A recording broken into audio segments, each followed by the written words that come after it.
ఏంటి మా వ్యవసాయంలో ఏ పనులు చేయాలని? సార్ న్యాచురల్ గా పంట పండించి ప్రజలకు అందించాలనేది నా లైఫ్ అంబిషన్.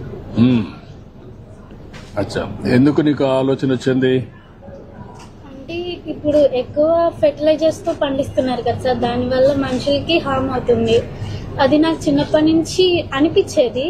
అంటే ఫుడ్ హాస్పిటల్కి వెళ్ళినా కానీ ఫుడ్ తీసుకోమని చెప్తారు కదా, ఆ ఫుడ్ బాగోకపోతే ఇంకా ఏం తింటారు ప్రజలు అనేది ఒక ఆలోచన వచ్చింది నాకు. అందుకే బెస్ట్ గా ఫార్మింగ్ చేసి న్యాచురల్ గా ప్రజలందరికీ అందించాలని. మన రాష్ట్రంలో ఒక ప్రయోగం జరుగుతుంది తెలుసా నీకు? నేచురల్ ఫార్మింగ్ అని, జీరో బడ్జెట్ నేచురల్ ఫార్మింగ్. విన్నావా నువ్వు ఎప్పుడన్నా? అంటే నార్మల్ గా పేరు విన్నాను కానీ దాని గురించి నాకు ఇంకా తెలీదు, తెలుసుకోవాలని ట్రై చేస్తున్నాను. అదే నీకు ఆ సబ్జెక్ట్ లో ఉన్నావు కాబట్టి ఇక్కడ ఏంటంటే ఎరువులు వేయకుండా, క్రిమి సంహారక మందులు కొట్టకుండా అన్ని కూడా నేచర్ గా పండించి ఆ పంట తీస్తున్నారు. అంటే ఏమి దాంట్లో ఎరువులు వేయరు, క్రిమి సంహారక మందులు ఉండవు, ఏమి ఉండవు.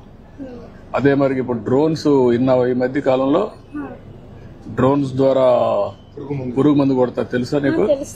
ఇప్పుడు అలాంటి నేచురల్ ఫార్మింగ్ కావాల్సినటువంటి మందు కూడా డ్రోన్ తో కొడతారు. టెక్నాలజీ పెరిగింది కాబట్టి టెక్నాలజీ ఉపయోగించుకొని ఈ పని కూడా చేస్తారు అనమాట. That's good.